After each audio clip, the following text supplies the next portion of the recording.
No matter how crazy I was, no matter how out of control I was, my parents, my family has always been there for me. They have always supported me. They have always loved me.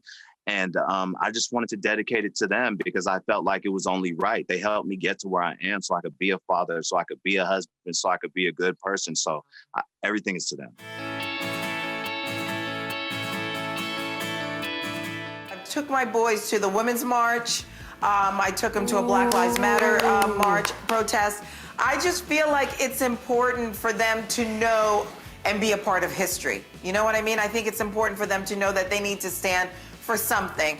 But Jessica said that anything her kids leave out goes in the bucket. Okay. If by bedtime they haven't taken their stuff out of the buckets to put it away, then screw it, she's throwing it away. I love this. So Tam, you the mama at the table. I want to know, would this work with Aiden and Araya? That is brilliant. I wish I would have thought of that. So you can't smash the phone, but you can throw away stuff in a bucket. Is that what you're saying? Well, I mean, honestly, once they're old enough to know that you've got to put away your toys, they need to put away their toys. It could be annoying after a while. Oh my gosh, I guess, oh my gosh, I wish I would have done this. You guys, I tried way too hard. Oh, I'm so type A. I actually got all these buckets and I put labels on them. They don't even know how to read. So how are they gonna, this is a great idea. I read the article. She has 5 kids. There's 5 different color buckets. You can even do this for your husband when they don't pick up their stuff. That is awesome because you know what? When you tell a child you're gonna throw away something, that's when they really start behaving. While it may be very tempting to badmouth your ex after a messy divorce, you should hold your tongue for the sake of the children, and I could not agree more. I'm going to agree on 2 counts. Growing up, my mom and my dad were divorced when I was really little, or my dad left, I should say.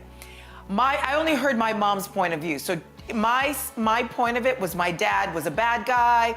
He didn't want to see me. He didn't want to see, you know, all of us. And it was really damaging. And I think, so for me, that was something that I wasn't going to do. I wasn't going to do that because I only had my mom's side of it, right?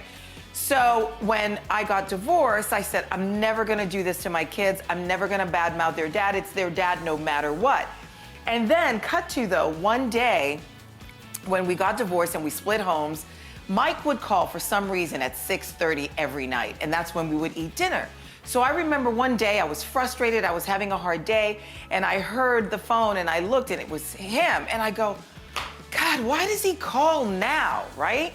So, done with that, finished with that. 2 days later, he calls around the same time and I hear one of my boys with the same frustration. He was like, why does he call now? And it was something that was so small and so like didn't mean anything, but they caught on to that, which is why I feel like you should really never do that. It's only gonna damage the kids. That's their parent no matter what. No, I just wanna say though, here's what kept me straight and narrow. My mom, Mama Mai, taught me the truest birth control form you could have when it comes to people and relationships and getting lured into sexting and stuff, self-confidence. When you know you are bomb, when you know you have so much value, when you know there's purpose to your life, some little chicken head telling you to send a text don't even matter to you. You're like, oh, get out of here. Your body should be your temple. Your body, that's what my mom that's, said. you value yourself and your body. Teach them to honor their self. That's what's gonna make them today. That's for all of you guys. Even as grown women, we need to preach that to some grown women. Yes. Value your body. I think if one of my kids looked up to someone who had different political views, I would just have to stay strong with how I felt. I mean, we're teaching our kids to have, you know, critical thinking and to think independently for themselves. So I think I have to still honor that, but I would hope that they would be open-minded and see both sides. I mean, obviously dinner would be interesting in having those views, but I think if you're raising them to be independent thinkers, then you have to allow them to be independent.